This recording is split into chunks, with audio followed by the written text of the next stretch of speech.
No, I Okay. gotta be serious. You need water? You got good? No, we're not. No, I'm We can't be told I'm not allowed serious. to do any product placement for Minnesota, so I'm good. I don't need it. Would it be Minnesota? Is that a product place you want to be for? Oh, it is. I'm loyal where I pay tuition.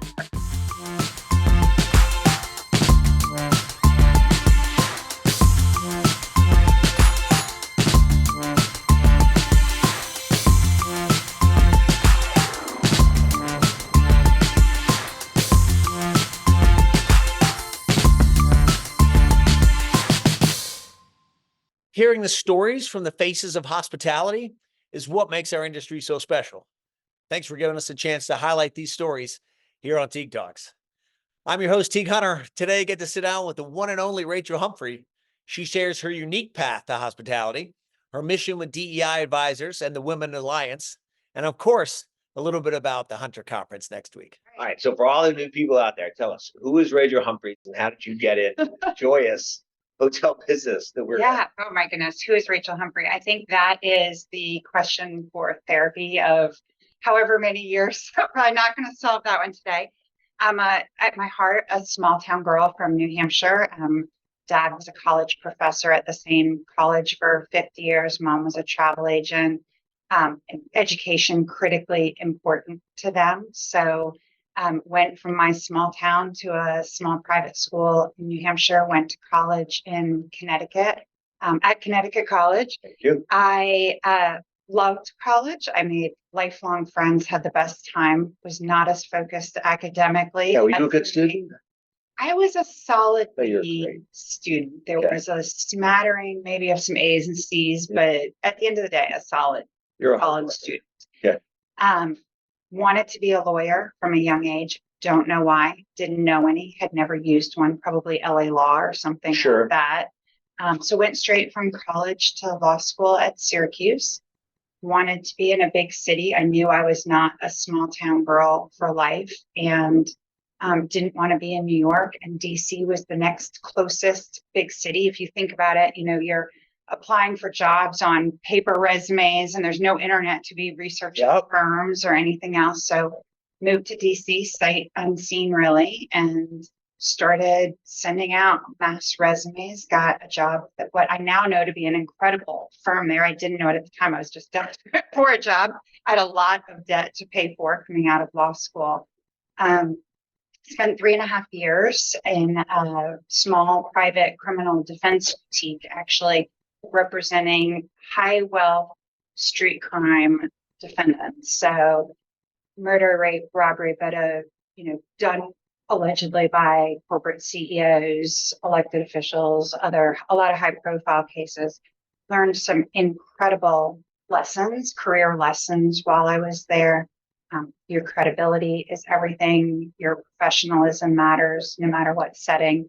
And I learned that having an ally, which was not called an ally at the time, but a hiring boss who saw in you maybe things that you couldn't see in yourself would go a long way toward developing your career.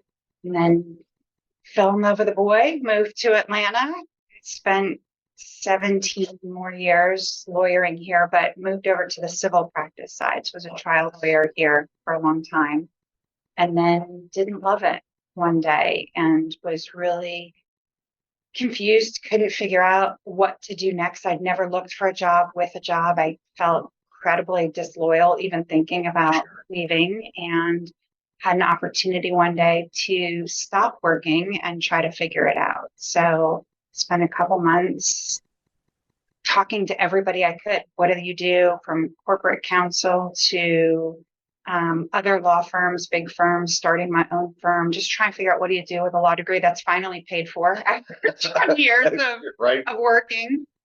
Had 2 young girls at the time and met with someone whose wisdom changed everything for me. She taught me the phrase association executive, taught me the phrase transferable skills. Started looking again. I knew AAHOA from my private practice. Actually, I represented a lot of hotel owners in negotiating franchise agreements, impact, terminations. I spoke at the conference a lot. I'd written for the magazine and saw they were looking for someone to specialize in franchise relations. They created an incredible role for me there, where I spent the next 6 or 7 years. And that is the fast forwarded version. I feel like I'm talking a million miles an hour. The fast forwarded version to me full time in the hospitality industry as opposed to lawyering. I mean, that is perfect. We could end when we're done. That's a wrap. Well, then I retired. Wait, and then That's the wrap. and then you're probably retired. Yeah, you were there. All right, so lots of questions, including AAHOA. But who was the mentor? You mentioned the female. Who was that? The person who changed Yes, things, yes. her name is Katie Stone. She was the executive director of Komen Atlanta here in Atlanta. And my oldest daughter was very active at Komen Atlanta. And I met with Katie really to ask about legal opportunities in the nonprofit space. I was trying to figure out if I could figure out a career path there, but most nonprofits don't have a budget for a legal department. And she said, I don't know if you know this, but I used to be a trial lawyer and I did not know that. And she started talking to me about a lot of the ways that running an association was a lot like a trial practice. And everything she said just clicked and made a lot of sense to me. And I went home, and by now we did have the internet, and I was able to start a career search very differently with that in mind. Something I'd never thought about. Interesting. So how'd you end up at AAHOA? What took you to AAHOA? Or what'd you fall in love with to say, this is what I want to go do and help? I think it was a couple of things. Franchising as a legal practice is very interesting. Most people want to represent brands because that's where the money is. Right. So being a franchisee attorney is a very specific niche in the legal community, and there weren't a lot of us. And so I had spoken at a lot of conferences. I've written some, but I really knew that I knew something that was a skill set and a background that not a lot of people had. And I had pretty deep relationships at the brands from the amount of time I had been involved in representing hoteliers. So I knew that I had a skill set that would be really hard for them to match for what they were looking for. But I also could see a lot of opportunity for developing the membership through education and other opportunities from things I saw that were coming to me in practice. Did your early prosecution days help? I mean, was that filtering into why you were representing the little guy in the franchise against the big people? A good question. I don't know if in that way. I think it was more of taking the skills of credibility and preparation and public speaking and all of these things that I had developed as a trial lawyer into this current role, and seeing right away what a good fit or how important those would be to my success there. I don't know that, you learn a lot of media skills and other things like that, but I don't know that necessarily the two meshed. But now I'm going to think about that because that's possible. Well, of course. Now that you're there. Well, did you? How long were you trial lawyer for? Remind me. Just over 20 years. 20 years. Yeah. Yeah. And you didn't wake up and say, I want to be a trial lawyer. Well, no, actually, it's a strange thing. I have told this before, but I wanted to be a Dallas Cowboys cheerleader. Yes. America's team. Now we had 3 channels in New Hampshire if it wasn't raining. And that to me seemed glamorous. And then one day I wanted to be a trial lawyer. I don't know. Like I said, it had to have been. Did you try out for Cowboys cheerleading at all? I'm a Patriots fan, first of all. I would never have done that. But no, I don't think that was ever in my destiny. But at the time, it seemed like it should be. I was a cheerleader until the end of 6th grade. I don't think you go from 6th grade to Dallas. Maybe. Maybe it's different. You would have been a great Dallas Cowboys cheerleader. Imagine. Fantastic. All right. So back to AAHOA. How important is AAHOA? Oh my gosh, it's critically important. Yeah. It's important from a standpoint, obviously of a 60% of the industry from an ownership standpoint. The American dream story is really powerful. The entrepreneurial journey is really important. What hotels bring, as you know, to communities as far as the economy goes, as far as experiences go for families, for business. I mean, the hotel industry is so critically important to our society.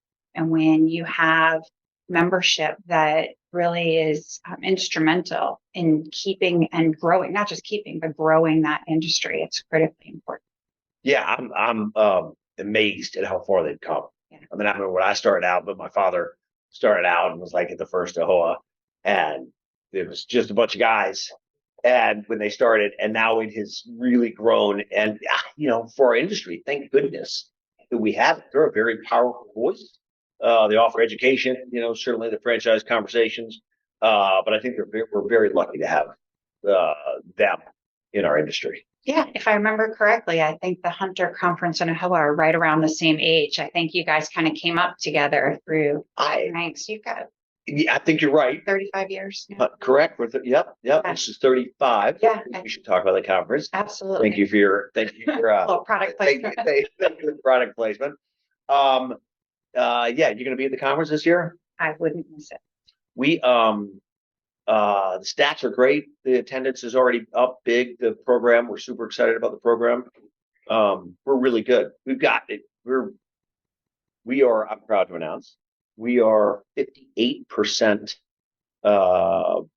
diversity, women, non-white males. We are 58% on the panels this year. I mean, it's incredible. If that is an enormous accomplishment. I know intentional, obviously your team has been very intentional with it, but when you look at traditionally and historically, the panel composition across all of the major conferences in the industry, it has not been that way. And so to really be intentional, to be looking at women and other underrepresented groups as subject matter experts, it's a critically important part of personal branding, to be seen as a subject matter expert, to have exposure, as you know, when you are looking to advance your career, when you're looking for recruiters to reach out, when you're looking for attendees to have a new experience. It doesn't make sense to have the same speakers at every conference year over year, or even conference over conference, but really for attendees, it's a huge value add. So kudos to you guys. That is and listen, I'll speak for myself and Lee and the team. We're always looking for new speakers, right? That's part of the thing. Like we all go to these conferences and it's the same sort of over and over. So we're looking for new and unique. We still want talent, right? Above all, we want people to be product matter experts. So we want talent, but with the help of you and Peggy Berg and the brands, everybody's been very helpful in offering up new faces, new voices, new et cetera. So we're really excited about that. And I think it means, I like to think, how about that? I choose to believe that that's a really good sign for our industry. Absolutely. I mean, I think it's a bunch of things. You mentioned an important part. It's collaboration between all of the moving parts. So it is you all extending invites to a variety of speakers. It is sponsors thinking about strategically who they want to suggest as speakers. It is people saying yes when they are asked and being ready for it. Obviously, we want people to be trained and prepared for those opportunities. It is recommending others. If you come to me and say, you know what, I do actually know a whole slate, all of our Rolodexes. There's another one. We're going to keep dating ourselves. I had no internet growing up, cable or TV, and I have a Rolodex. But we need them to be much bigger. We can't keep going back to the same kind of easy people that we have been going to. So it is an industry-wide initiative. And through that collaboration, you're going to see exactly what you've seen. It's been 25, 30, 35% over the last even 4 or 5 years. Before that, it was almost non-existent as far as diversity on stages goes. So to see it go from 25, 30, 35 to 58 is incredible. We totally agree with that. And listen, we fall victim to picking the same people over and over again because it's easy. We do that. It's harder to think outside the box. And we've leaned on all of our partners who've been leaning on us for years to say, help us come up with some really good, really talented speakers that know what they're talking about, that can deliver it, that want to be up there, that are going to garner their respect. And I'm super excited. All the names we've come up with are really good. There's a few out there specifically that I'm really excited to see how they do. So this is great. This is really good news for our industry. And I think for the conference, everybody come, you're going to love it. We're doing great things and only continuing. We're looking into. We were talking earlier, but we're looking already into 2026, 27, 28. There's some really exciting things coming our direction. Stay tuned. That'll be down the path then. And conferences generally, but Hunter specifically, is so important for the networking piece of it, the continuous learning piece. You go to the sessions, you see who is talking about what in the industry. You stay relevant and connected. Your mind, or you are on the forefront of people's minds when they're thinking, whether it's business opportunities, career opportunities, but people who are not out. I know it's hard. It's hard to be away from home. It's hard to pay the expenses, but the investment into attending conferences pays for itself. And hopefully we're getting deals done, right? I mean, the thing we've always been known for is that this is where deals get done. All the brands tell us, all the attendees tell us, this is where they get their deals done with us as part of the networking thing. I'm really glad. Throw up my father, we're honoring him this year. I know, it's very exciting. Super excited about that. Really, it's much deserved. Great year. Don't get me started. I'll start crying again. But so it's going to be great. Really good things coming. So thank you for your help. Absolutely. Should we announce now that you're going to be the new conference director? No. Okay. All right. We'll hold that one off. All right. So what are you doing now? Tell me what you're into right now. Yeah, I mean, a combination of great things. I retired in 2021. I didn't know if I could be a successful retiree. As you mentioned, I tend to work a lot. I kept hearing from people, you don't have hobbies, you don't have all of these things, but I have really found that I am well suited to retirement for a lot of reasons. And one, I will make a shameless plug. Self-care is critically important. And so I was not doing any of it for the 27, 28 years in spurts that I was working, but I have really taken an opportunity to get healthy. And that has been really important. I wish that I had known at the start of my career how important it is to build it into a career path and a career plan. But that aside, I get to spend my time really on two things I feel very passionately about that I think are really important for the industry. The first is with DEI Advisors, which you know because you were a guest. Thank you. Is the brainchild of David Kong, the now retired CEO of Best Western. And as he was rising through his career, he started to notice more and more that he was oftentimes the only diverse person in a room. And when he became CEO, he was the only non-white male on panels. And not because of the brilliance he was going to add, but because he was a brand CEO. And he wanted to really figure out how he could change that evolution, because as you know, our industry at the entry levels is very diverse. So he decided to launch a podcast and he asked me to join him. And the goal of the podcast is really just to help people invest in themselves. They are free. We have interviews with over 150 leaders talking about their career path, insights they've learned along the way. And it just gives access to the top of the top at the industry, to hear from them, to find something relatable, to hear them vulnerably share, so that as we're each developing our careers, we can hear what challenges others go through and maybe hear some strategies to help overcome those. But that's fun. And it's been. Where can they find that? www.deiadvisors.org. It is also streaming from your favorite podcast streaming services, something that small town New Hampshire girl of me would never have said before. But Apple, Spotify, all of the various streaming Love services. it. Do you have a favorite guest? I do. Teague Hunter was on one time. Of course, he's my favorite. In all seriousness, I will tell you, I remember two things that you said during your interview. One was that you hoped that this generation of careerists never lost sight of how important in-person connectivity is.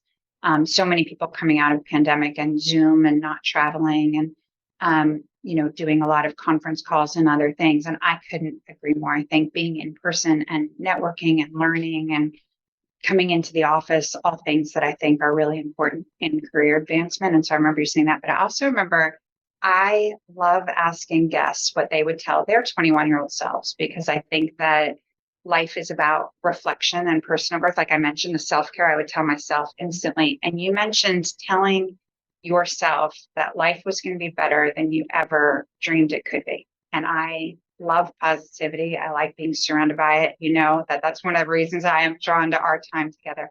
But I really love that, like just a message to ourselves, not just we're going to be okay, but things are going to be great for you. And what a great message for people who maybe are starting out now and are like, oh, this feels like a slog, or I don't know if I can do this. And you're like, you know what? Maybe at 21, if I knew how great things would be, I wouldn't have focused so much on the will I be okay side. I don't know. I loved it. That's chock full of interview tidbits like that from 150 leaders. How about that? That's hysterical. Everybody go tune in, watch. I'll miss it. But you do such a great job with it though, that it makes it easy for I everybody. appreciate that. Oh well. All right, give me your other thing. The Women in Hospitality Yes. Leadership Alliance, founded in late 2021.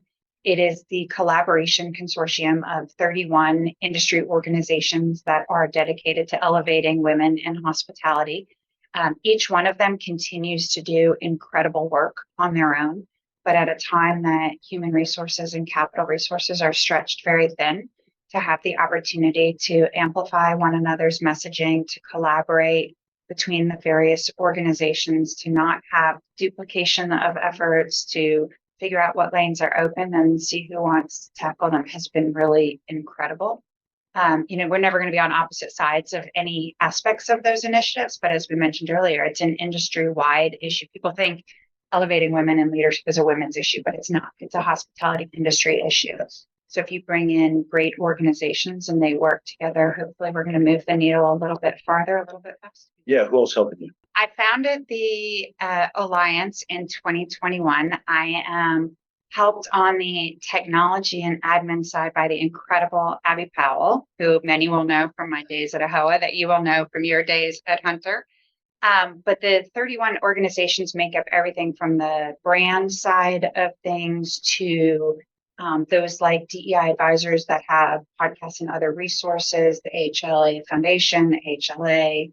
Oh my gosh, there's organizations all over that are doing incredible work. She has a deal that obviously I know you all partner with as well, AOA as well, for ownership program. So anyone at Black Women of Hospitality that's here out of Atlanta, anyone who has a focus on elevating women is welcome. We are not a membership base, so there's no dues to join. We're not sponsored.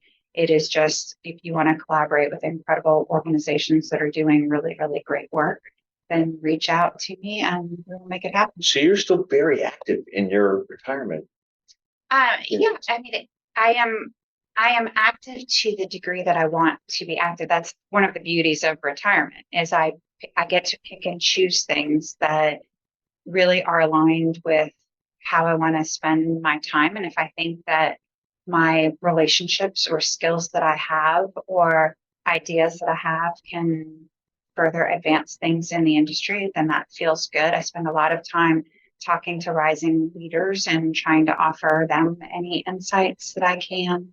I've been doing a lot of public speaking, which I love, a lot of panel moderation, fireside chats, things like that, which I have really not just found that I love, but this will be more breaking news. I'm actually really good at it. And I think that that is not something I've really been able to say out loud very often. You know, yes, I've talked about this a lot. I don't like talking about myself very much, but I'm doing better where it advances something that I want people to listen. Yeah, there's an ulterior. So if I have to talk about myself right now with you, but then I get to talk about the Alliance and I get to talk about the EI advisors. Good point. But no, I think that I love bringing value to attendees. I love seeing the vision of a conference organizer and helping them make that happen. I like watching panelists shine and maybe bring out different aspects of panelists than they have before. And I like being at the conferences. Like I just mentioned, I feel like it's a great opportunity for me to deepen relationships I have, build new ones, learn from people that are there, stay relevant. So you answer the phone when I call you, which I do when I want you to be a guest on the show or do something with the Alliance. So it's been great. You are super. You are great. And you're going to do great as the new director of the Hunter Foundry. I can't wait. You're going to do great. Okay. All right. So we're wrapping up. I need your advice to your 21-year-old self. We're going to flip the script here. What is your advice that you would give to your 21-year-old self? A couple of years ago, ironically, given what I said about yours, I would have said that everything is going to be okay. I think that I was, if I knew at 21 that I would love and be loved, that I would be an incredible mom, that I would have not one, but two extraordinary careers, I would have financial security, I would be healthy, I would have friends and my family would do well. I think that would have gone a long way toward eliminating a lot of worry. I think I spent a lot of time worrying and a lot of time doubting and questioning other things. I'm a big believer in sliding doors. I think that things happen for a reason and life takes a path. In the last couple of years, though, I would definitely pivot to say to take better care of myself. I don't think that self-care is selfish, but I think especially as women, but as a lot of leaders, we say, oh, we'll do that when the kids don't have activities or when I'm not traveling for work or when I'm done cleaning the house or packing the school lunches or getting the Valentine's party ready, whatever it was, those times never come. And so what you end up doing is putting yourself last all of the time. And I think that I like to say a lot of times a lantern needs gas to shine brightly. And I was out of fuel most of the time. And I'm a much better mom, a better employee, a better leader when I'm taking care of myself. So that is really well said. That's probably the first time I really heard that said that well. Thank you. I appreciate that. My oldest daughter just started her career journey, and it was the first thing I said to her. It's really hard to get off the hamster wheel when you're on it. But if you start out saying, you know what, this is a critical part of my career path, it's not work-life balance. It's a part of your career path to be taking care of yourself, to be able to serve others around you to the best of your ability. So I think it's really well said. And I'm just going to echo. And we for everyone out there listening, but for all the friends, all of our generation, I've talked to all of them. We were all panicked, right? Maybe that's what made us, okay, even your daughter now, the next generation, successful. We were panicked. Like, oh my gosh, where am I going to pay the bills? Where am I going to do this? Where am I going to get a job? How am I going to survive? This is never going to happen. And I know you hear the current generation is pretty negative, but we were scared to death too, is my point. And okay, things worked out really well for sort of all of us. Maybe there's a generation, maybe there's a mindset, but we all work really hard. And that's my speech too, would be to everyone, it's going to be okay. As long as you positivity. See, I told you. It's going to be okay. Keep working hard. Do you right to all the young people in the office who, and they get to hear me a lot. But it's going to be okay. It's going to be better than okay. It's going to be great. There's going to be amazing things that you're all going to do with your lives. They really are. They really are. You don't have to have it all right now. Take the time, learn it, do it the right way. But they're all going to do amazing stuff in their lives. Well, and that's a perfect segue also, Teague, to be open to opportunities. When you said you're not going to have it all right away, when I hear people say, well, in 5 years, I want this title, and in 8, I want to be doing this, you're going to miss out on so many opportunities that might bring you great satisfaction, that might be the next career. Not every career path is point A to point B. Sometimes you're going to make a sideways move. Sometimes maybe technically it'll be a lower title, but you learn to supervise more people or a different aspect of the industry. Like that path can be zigzagged all over. Correct. And doesn't have to be determined today where you're going to be 25, 30 years from now, because you may be sitting in the chair that you thought you would be sitting in 30 years ago. No chance. But mine has been completely different, and I wouldn't trade a single piece of it. Exactly. Yeah, I tell especially young people, the 0 to 3 years is the biggest struggle because they just sort of want it, and they just don't know. They don't know, and I appreciate it because we were all there. But they want to know right now. What's the title, and then what, and then what? And I'm like, you guys got to take a much broader look at what you're doing in your life, and learn every day little bits that keep you on that path. Our speech in our family is sort of life success is a journey, not a destination. Yeah. And we believe that it's not about where you're going. It's stop and enjoy it today and enjoy this phase of life, because it won't be this phase forever. This too will change. And not to end not on a positive note, but we also don't know how many tomorrows we have. So if you are maximizing every day and being your best self, whether it's your best employee self, your best parenting spouse self, friend self, daughter self, whatever it is, then I know that I am living a life well lived, because I may not have 10 years from now, 20 years from now. I hope I do. I try to do everything I can to, but you're not guaranteed that. And I know that a lot of people in our industry see that. We've all lost a lot of colleagues, a lot of friends. And so trying to just maximize your time today and be doing the things you want to be doing, and with a goal toward getting places, I think that's great, but not looking so far ahead that you don't really capitalize on it today. I love it. You were the best. Thank you so much. Appreciate it. Coming in. Of course. Great. Happy to. Everyone, Rachel Humphrey, the one and only. The one and only. Thank you for having me. Thank you for See you being at conference. here. Can't wait.